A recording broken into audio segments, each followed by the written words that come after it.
Hi, everybody. Welcome to the Hallmarkies podcast, City Girls Pod. And we are talking about two more episodes of the CARRIE Diaries today. I'm film critic Rachel Wagner, and Jax is here. Hey, everybody. Hey, so how are you doing? Doing great. Rachel, I'm so excited that we're doing this show together because I'm like really into Austin Butler now. Yes. Yeah. And I think there's a pretty good chance that he could win the Oscar. He won the BAFTA. And so just this last week. And so there's a pretty good chance that we could be talking about CARRIE Diaries star Oscar winner Austin Butler. So it's amazing too. I feel like he's someone who, in this show, it's like all the acting is so good.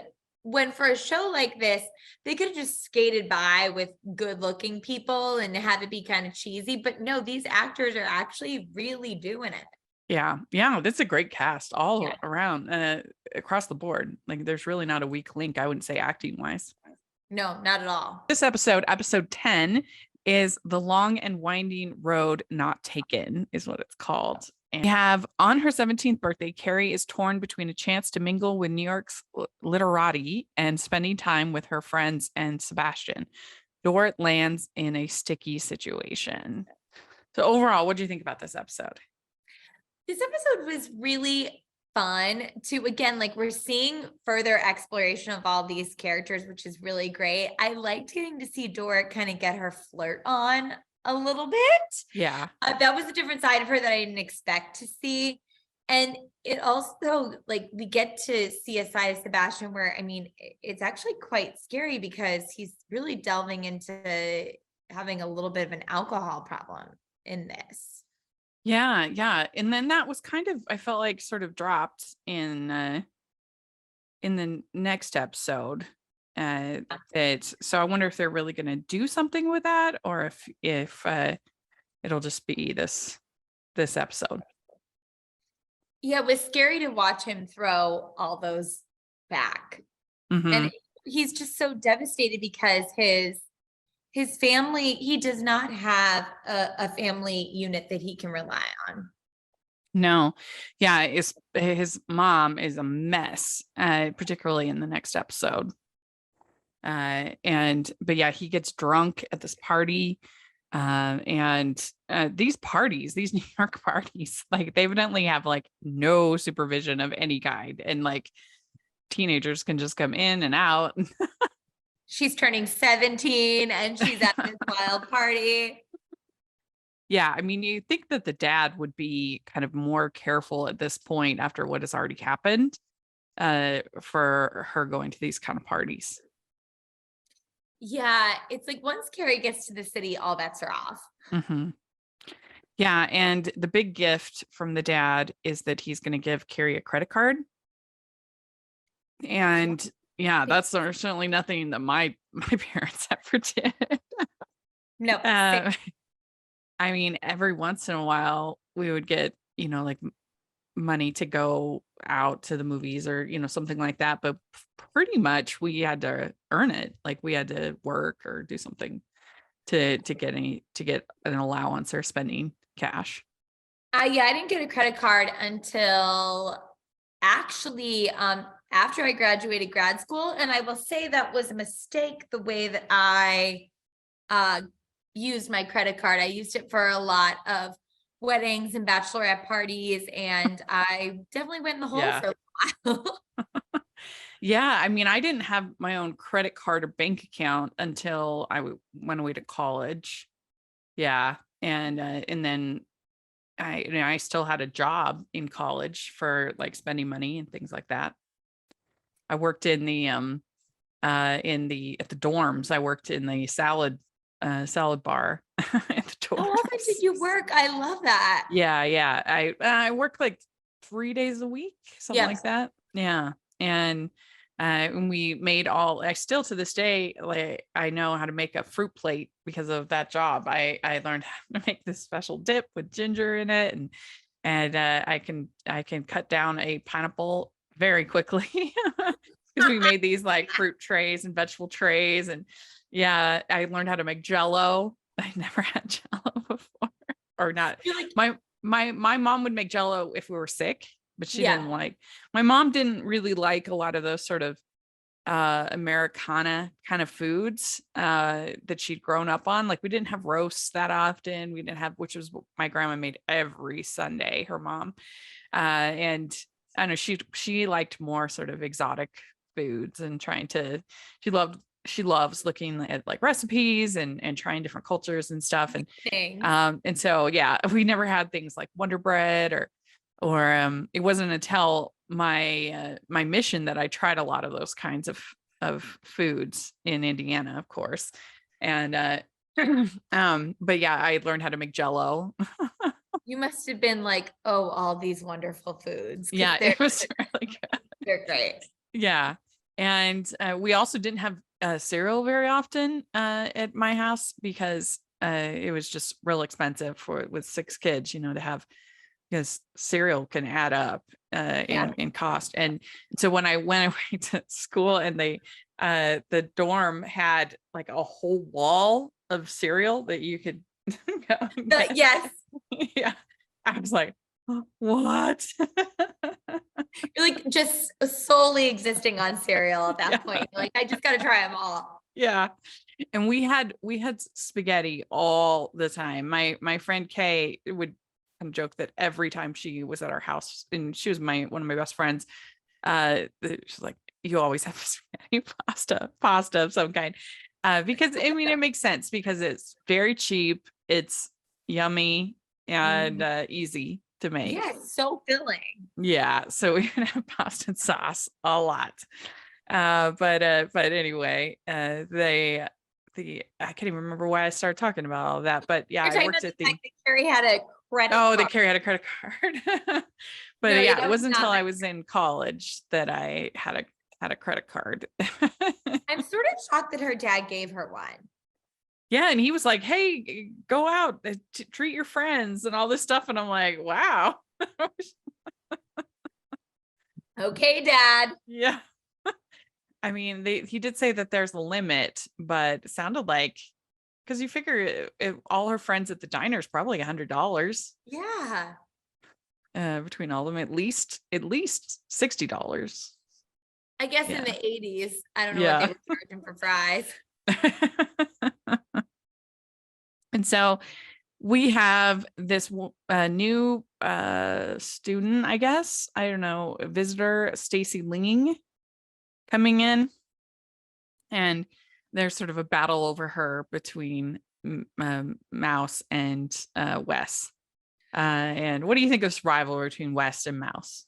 Okay, so I'm loving it. I like the banter they have. I think they're both like really fun characters. What I was curious, I wanted to ask you, Rachel, is Stacy into Wes, like she wants to date him, or she just thinks he should go to Harvard, or he's popular and she's trying to impress him?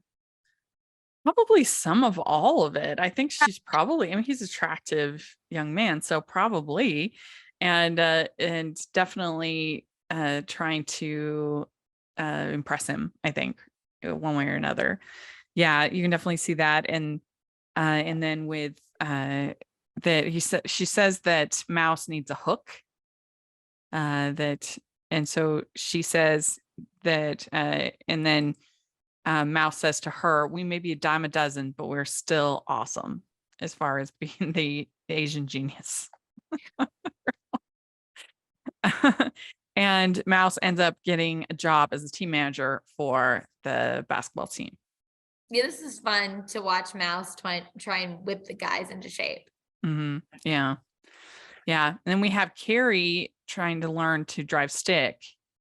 Oh wait, you don't have a driver's license, right? No, I don't have a driver's license and didn't learn how to drive stick even when I had my permit. How about you? I have, it's been a long time, but I did do some of my training was in manual in driver's ed, and I have driven it before. The hardest part about driving stick is getting started. Once you're started, then it's easier to just go between the different gears. But yeah, that it's tricky to get it started. But I had a pretty crazy, when I was in high school, my best friend married her high school sweetheart. And so she was like 20, I guess, at the time. And everybody kind of knew that I could be the designated driver when I was in high school. And so at my friend's wedding, everybody just planned on the fact that I was going to be the designated driver. And I was like, okay, that's fine. And we went, through the whole evening, and then we got done and realized that the car was manual. I'm just like, oh my gosh. And so I just said a prayer, and I was like, please help me to drive this car. And because I'm like, I'm not letting any of these people drive this car. Yeah, they're worse off than you, even with sick. Yeah. And now you could just call an Uber and it would be fine. But I made it through, and I drove everybody home. It was a miracle.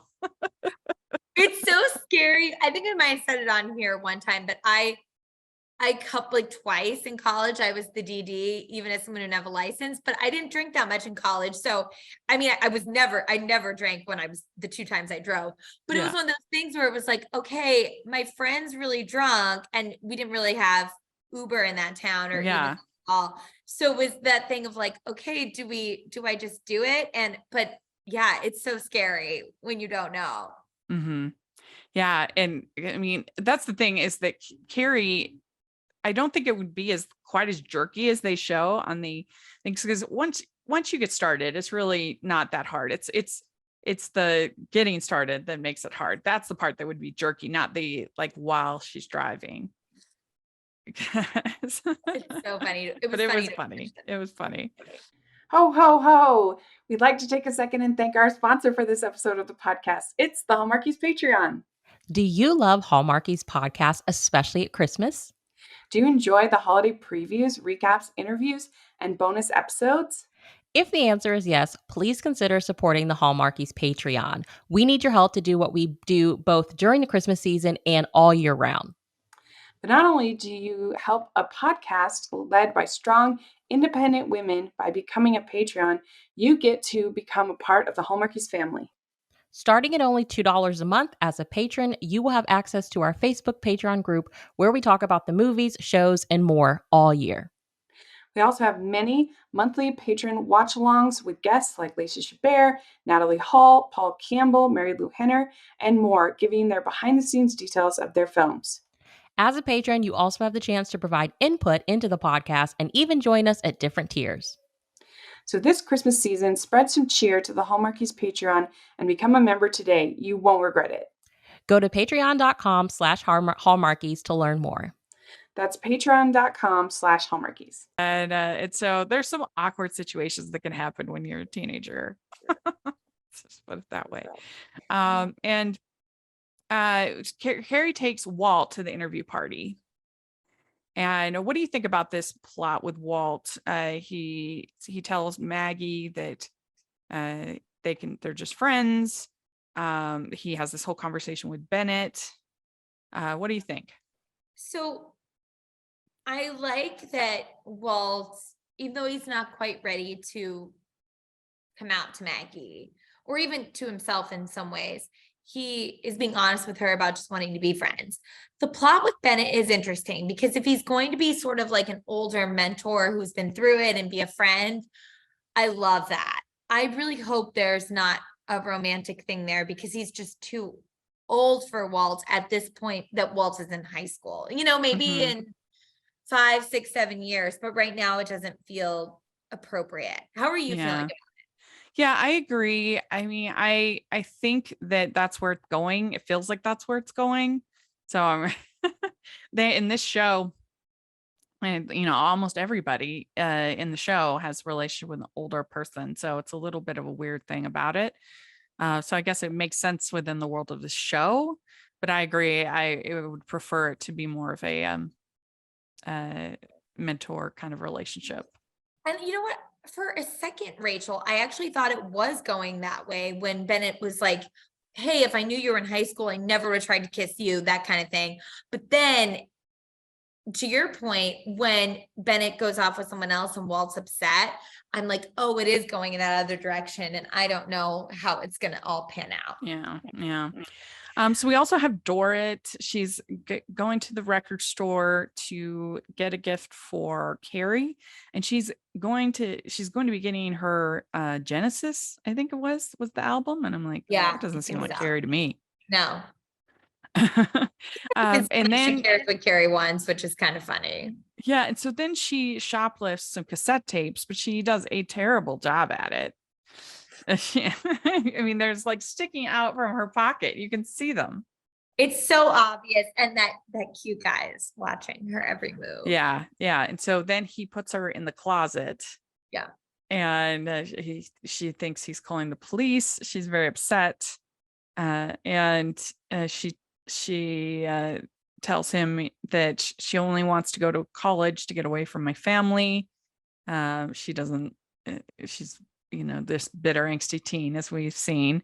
Yeah. But what do you think of the cassette tape guy?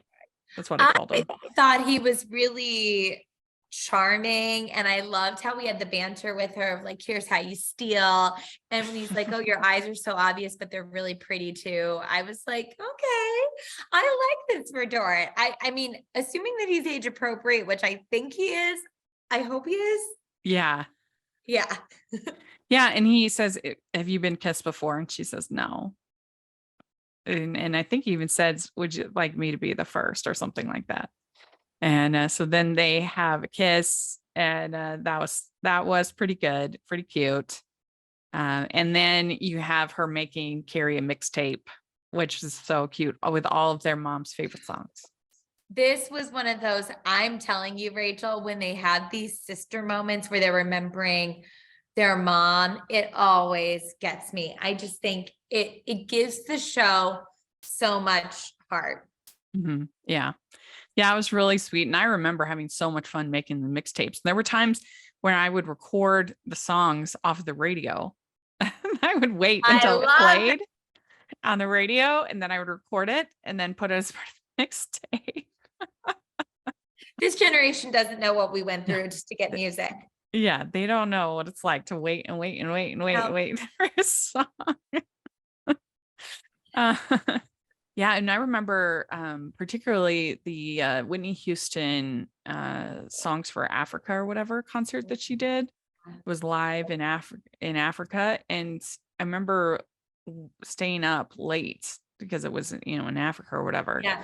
And listen and because I wanted to listen to it live. She's so good. Oh, she was such a legend. Yeah, I know. I was so sad. But yeah, the whole mixtape thing, and then mixed CDs after that, was just really fun.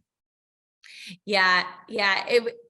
I love that we got to see Carrie be celebrated in this episode, and also, seeing her in her element where she's at this party and she's trying to get this deal happening. But then Sebastian comes in and she has to contend with being a teenager and also trying to have this career. Yeah, there's this publisher. She's trying to impress the publisher. And I don't know. It feels like it wouldn't be that easy, to impress the publisher like they show. But it was fun, and it showed this kind of two worlds battling for Carrie and her attention. What I sort of hated was that as soon as Sebastian comes in, the publisher's like, oh, it looks like you have other stuff going on, which made me think that he was also trying to hit on her, which made me feel gross, because if he wasn't hitting on her, he'd be like, oh, who is this? And he'd still be trying to like impress her and get her to like be his wonder kid. Yeah. I don't know. There was something about it that didn't sit right with me. Yeah, I wondered about that too, because it doesn't seem like she's the kind of thing that a publisher would be interested in. Her journal. What? Yeah. What? Uh-huh. So yeah, I got those vibes too. And so I guess it was good that Sebastian came and interrupted everything. Yeah, for sure. So let's see, anything else in this episode? I think also Oh, wait, no, was that the next episode where Walt and Carrie kind of have a heart to heart? That's in the next one. But you have, Walt and Maggie talking in this one, and him saying you weren't feeling loved by me. And so it wasn't all your fault that it didn't work out. Yeah, it was nice to see them sort of have a reckoning of not putting all of that blame on Maggie, and just that, they're not a good fit and they both sort of made mistakes along the way. Yeah. Yeah. I mean, I don't know very many people that have these like intense relationships in high school. Even my friend who married her high school sweetheart, I don't know, like it wasn't like as intense as they always show in these shows, that it's like, it still was more sort of light and fun dating in high school. It shouldn't be like this intense experience. There is this intensity that you see in like a lot of these shows. And I also didn't have that experience in high school, but I can imagine that like with your hormones raging and you're trying to figure out just how to be a human, that there could be a lot of emotion, but I think that it's a lot more ups and downs that we see like in Carrie Diaries. Yeah. The other day at the library, there was a sign that said for teens, it was like, teens, are you down on love? Come to our anti-Valentine's Day party or whatever it was. And I'm like, what is happening here that we have teenagers already bitter about love? Yeah. How are you bitter as a teen about love? So funny. Yeah. We also have Donna. She really wants this bag, Coach bag, and they have it at an interview, and Carrie gives Donna the bag. So that was very sweet. I will say, usually I don't get caught up in being like, oh, this bag looks awesome, but that bag looked awesome. It's nice and big. Yeah, that was the nice thing about it. How big it was. Yeah, it didn't seem like this, like really, it seemed like a purse was actually functional. I was like, I want that. Yeah, yeah. But it seemed like it had all of Carrie's stuff in it when she gave it to her. I was like, I know, don't you have to get your stuff out of the purse? Carrie, you might want to. I thought it was funny too. Donna's comedic timing, we're getting to really see it in some of these newer episodes. And I love how she was saying like, oh, Carrie, you owe me that bag because I gave you Sebastian. Right. Yeah. Yeah. She's a good character. Like she's a pretty well-rounded mean girl. Yes. Yeah. Yes. And in the beginning, I did not think we were going to get to see that. Yeah, me either. So what would you give this episode 1 to 10? I liked this one. I would give this one an 8. Yeah, I think that's good. I agree. Okay. Because you enjoy escaping into Hallmark movies, we're pretty sure you're going to enjoy another podcast called Criminality about celebrities. Specifically, reality personalities behaving badly in business, crime, and just generally. Criminality is a show about the intersection of true crime and reality TV, hosted by good friends and lovers of bad TV, Melissa and Rebecca. Every other Friday, they bring a new story about a reality TV star and their brush with crime, legal troubles, and trashy scandals. On Criminality, you'll go way beyond the headlines with episodes about some of the OG reality stars like Anna Nicole Smith, Kim Kardashian, and Tarek Al Moussa. And if Bravo is your reality TV flavor, you're in luck because they keep up with the endless tea pouring out from nearly all the Housewives franchises. The fun never stops as Melissa and Rebecca remind us all that loving reality TV is not a crime. Catch new episodes of Criminality every other Friday wherever you listen to podcasts, and visit criminalityshow.com for more information. That's criminalityshow.com. We have episode 11, Identity Crisis, and this is Carrie gets more than she bargained for when Larissa's hijinks catch up with her. Walt must face the feelings he is trying to hide, and Sebastian and Maggie agree to keep a secret. So what do you think overall of this one? It was so fun to get to see Carrie pretend to be Larissa.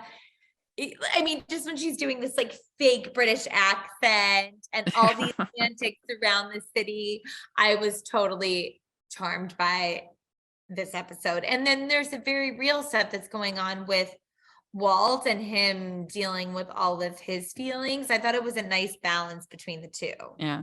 Yeah. It was at first I was kind of like, they wouldn't know who Larissa is, like these major fashion houses and stuff. But when you think about the fact this is 1984, they might not know, because now we would have, everybody would be on social media and everyone would know what everybody looks like. And so it's more believable then than it would be now. Yeah, I totally agree with you. I had that same thought process, and then it's like, oh no, things were different then. You were just talking to people on the phone, and it was a totally different ball game that now you could literally Google, or like you said, on social media. Yeah.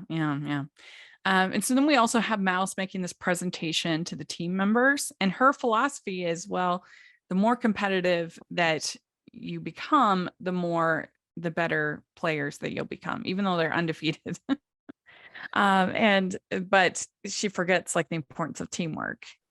And then she tries to play off that, oh, this was her plan all along, that basically everybody would galvanize against her and then they would become a strong team. I find that very difficult to believe. Oh yeah, baby girl, no, that was not your plan all along. Although she did take the info that she got from Donna and run with it, which I thought was fun. How Donna like definitely pulled the team apart for a few games, but then once they united in a common enemy against her, they were able to play well again. Yeah. So that was funny. And we see that the tension between West and Mouse is growing, and romantic tension, I think, for sure. Oh, for sure. Yeah. He's so cute. He's got the cutest smile. Yeah. And then we have the dad going to meditation class, and the woman next to him is chomping at the gum and blowing bubbles and things like that. Rachel, that was the woman who played Aiden's new girlfriend in the episode with Heather Graham, where Carrie's like, she keeps giving Carrie the face. Oh, really? That's so funny. I was like, oh my gosh, she's in Carrie Diaries too. I thought that was really fun. Yeah, that is funny. I didn't realize that. One little Easter egg nugget there. And of course, since they hate each other, they end up getting together at the end. Yeah. And Maggie and Sebastian see them getting together, making out. And they're just like, oh my gosh, what do we do? That was funny. That was a funny moment. And it's nice to see. I always like, I think you were bringing this up in another episode, but it's always fun to see these characters that don't necessarily get to interact that much one-on-one. Yeah. And to see Maggie and Sebastian bond over, wanting your parents not to be together, like getting that. I think that was pretty cool. Yeah, I do. I like when there's unusual combinations that get to play off each other for an episode. It's fun. And it's kind of, we get here with Maggie and Sebastian. Because Sebastian's mom is what do they call it? Like a cross-generational alliance or something like that, where like the parent is relying too much on the child, that's not healthy. That she says, oh, you're my rock, you're mine, and then he finally tells her, I can't be your rock, I shouldn't be your rock, you're the parent. Yeah, it also was making me think of how even more sorry I felt for Sebastian that he had this relationship with his teacher, because it's like, was he looking for a mother figure in that? And not to psychoanalyze him and say that that's what it was, but he needs the tender loving care of a mother figure. Yeah, he says, all you do is put me in the middle, that's not being a family. And then Sebastian's mom says, I'm afraid to be alone.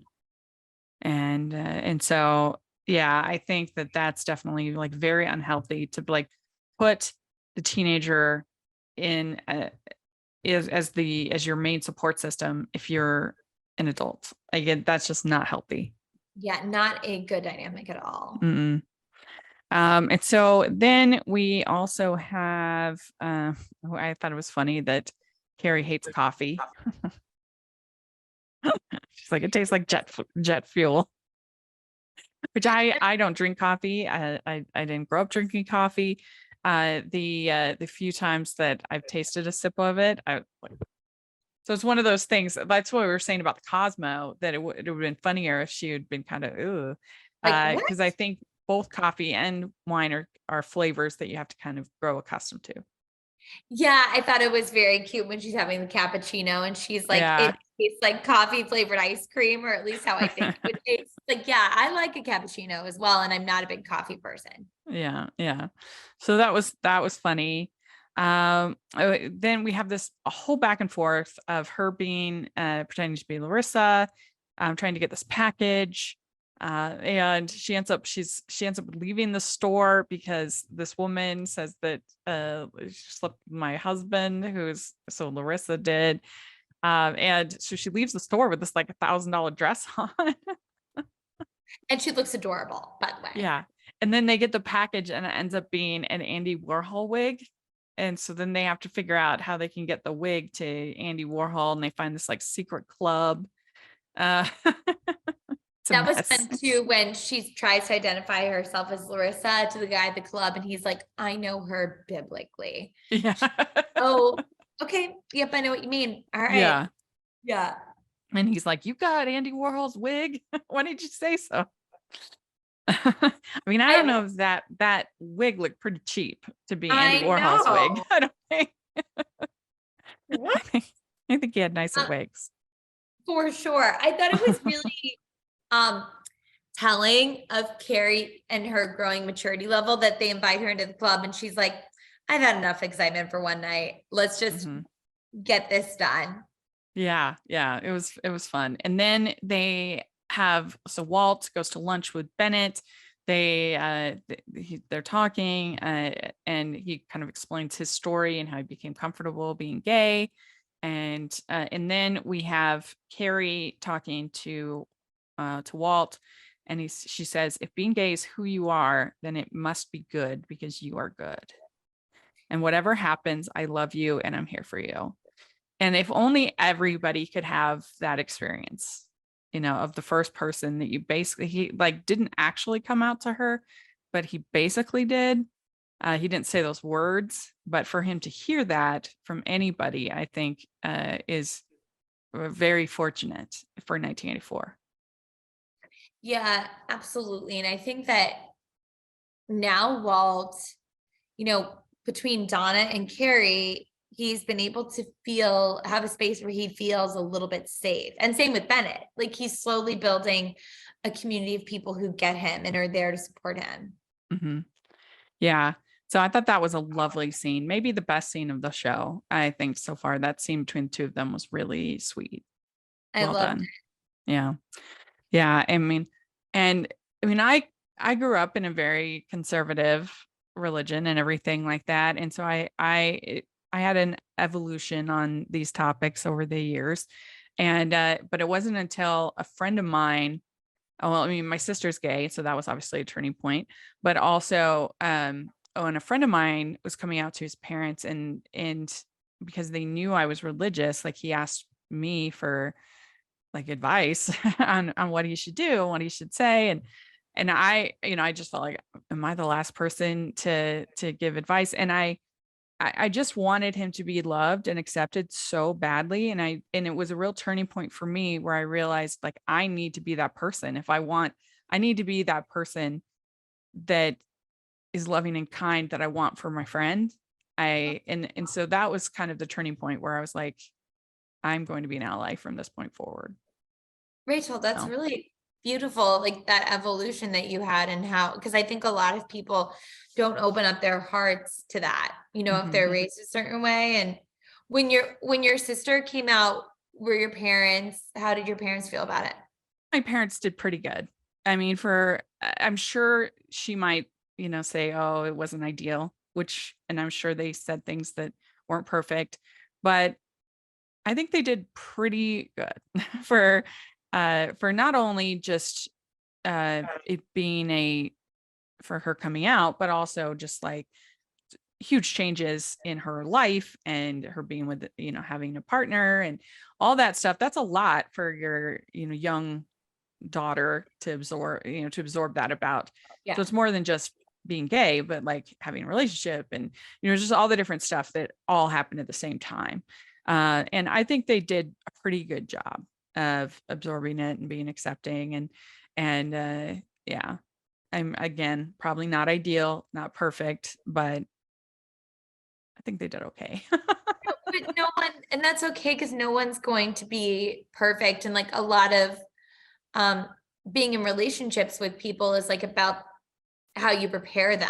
And Yeah. so it's just that they're open-hearted and they love her, Yeah, and I think it helped that she was in England at the time. And so I think that little bit of space actually helped, Mhm. kind of everybody to have time to breathe and it compared to if it had been like an in-person. I don't know, I think that was actually good. Yeah, some But distance too, that everyone can process it at their own time and pace. mhm. And she lives here now and everything's great. So it all worked out. And yeah, we all have our kind of journeys. I think a lot of times people feel like if they don't accept everything of their church, then they have to kind of throw the baby out with the bathwater. Yeah. That they either have to agree with everything or they have to abandon it all. And that is actually not what God would want. I mean, if anything, like Jesus in the Bible, he was somebody who challenged the rules Oh, of yeah. the established church of the time, things like healing on the Sabbath and doing things like that. So he would be the first one to say, okay, like question what you believe, and it's okay to believe something different than your faith. You don't have to give up your faith just because you have one view that's different. And I mean, I think that's what faith is about, not understanding everything and still having faith. So Yeah, and I love that you say that too about Jesus, because like he fiercely loved people, even yeah. people that were outcasts. Oh I mean, yeah. especially people that were outcasts. That were Most of his followers were publicans and sinners, and someone like Mary Magdalene, that they were going to stone her. Mhm. And he says he without sin cast the first stone. So I understand why people do feel a need to leave a faith for whatever reason that you need to do it. But I also think it's not necessarily just because you don't agree with everything, you don't need to give up your faith. Like there's both paths can be valid, in my opinion. Yeah, absolutely. And, I think that talking about it too and having open discussions where, that aren't where you can disagree with people, but it doesn't necessarily need to get heated or Yeah. like attacks. Like, I think that that's what's really important too, to create a space where it's okay to have dialogue like that. Yeah. And I always every week at church I wear my my ally pin. I have a rainbow heart pin just because I want people to know that like if they're struggling, there's one person in this congregation they can talk to. So I think that that's important to be an ally, be a safe space where people can talk and question and know that they're not going to be judged. And So. also, Rachel, by doing that, like no matter whether or not even anyone comes up to you or says something, like just the act of doing that, some people will see that and feel comforted and feel safe. And like Yeah. that's just so, I commend you for doing that, because that's an incredible way to show where you stand and how you, with your big heart, you're able to love people. And there's a great Instagram, Lift and Love, that the whole purpose is creating a dialogue between in a safe space for LGBTQ, LDS, Latter-day Saint people. And so it's I don't know, I've just been, it's interesting because for so long I kept everything kind of separate. But then once I decided to be an ally, you realize how many other people are also in that same space with you. Yes, yes. You think it's like this, I don't know, they trick you into believing that there's this it's one way or the other, one way or the highway. And then you realize that there's, I don't know, way more middle ground.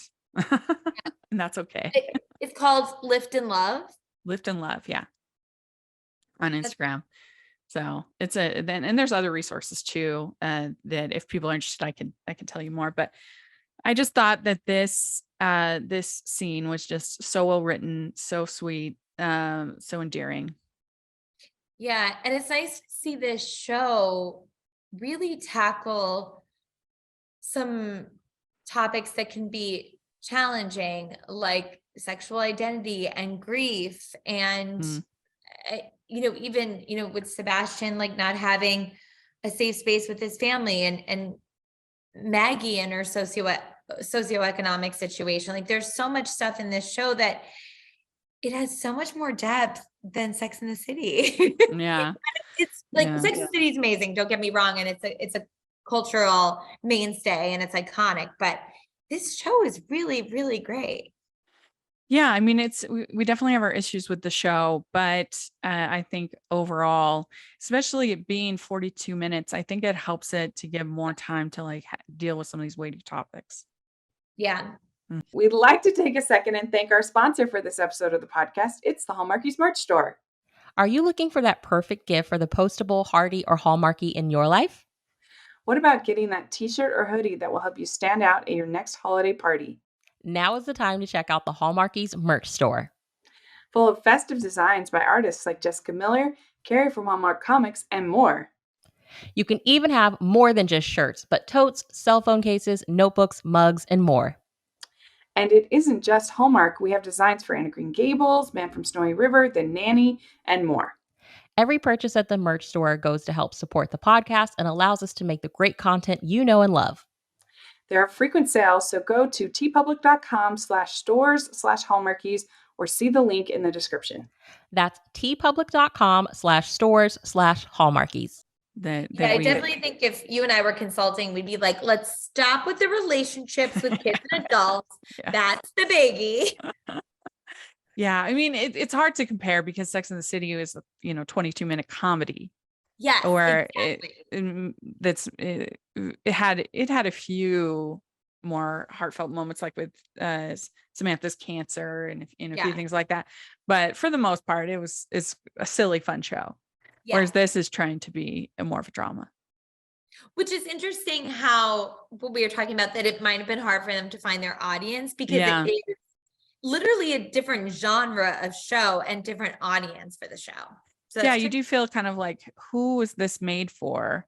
Yeah. What was it? Because it wasn't really made for fans of Sex and the City. No. But then are teenagers interested?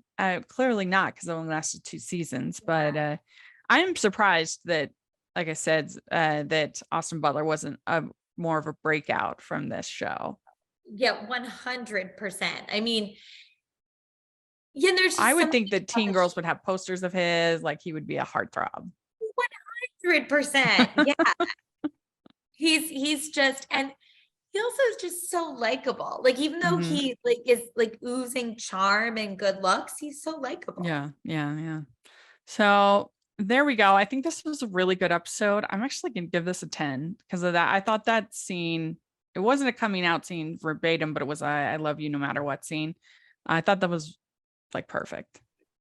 Yeah. And I have to say, Rachel, it's almost even more powerful for me than a coming out scene, because I very often, I think that it can be like this coming out scene of like, you have to feel like you need to say it in a certain way. And it has to be like, I am, this is my identity, but it was a lot more gentle and nuanced than that. And really quite beautiful. So yeah, I wholeheartedly agree. Well, very good. Well, let us know what you think about these 2 episodes. If you're listening, we'd love to hear your thoughts. And you can watch the Carrie Diaries on the CW app for free if you're looking for a place to stream it. Yeah, because it was on HBO Max and they got rid of it. But yeah, I guess you can watch it on CW app. But Jax, where can people find you? Jacqueline C tweets on Twitter and Jacqueline Collier on Instagram. Great. And you can find me at Rachel's Reviews, all over social media, iTunes, YouTube, and on Rotten Tomatoes. and follow the Hallmarkies podcast, Hallmarkies Pod, and Hallmarkies Podcast, all of our social media, and City Girls Pod on Twitter. We'd love to have you there. And if you're listening on iTunes, please leave your ratings and reviews. We really appreciate that. And if you are watching on YouTube, please give the video a thumbs up and subscribe to the channel. We appreciate that so much. We also have our patron group and merch store. And so check that out. You can get City Girls Pod merch if you want there. And we'll talk to y'all later. Bye. Bye.